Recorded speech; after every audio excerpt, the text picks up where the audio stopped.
ក្រអូបតែក្លិនមិនបានឃើញខ្លួន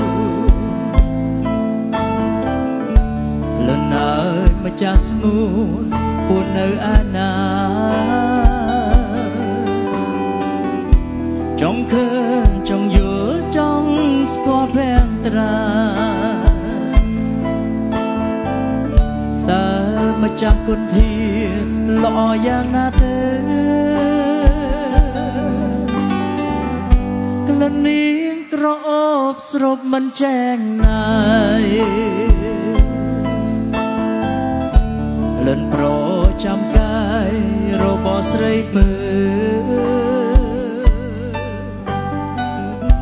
បើសិនជាបានឃើញប្រាណអីលើរៀងនឹងស្ទុះទៅអង្វរសុំស្នេហ៍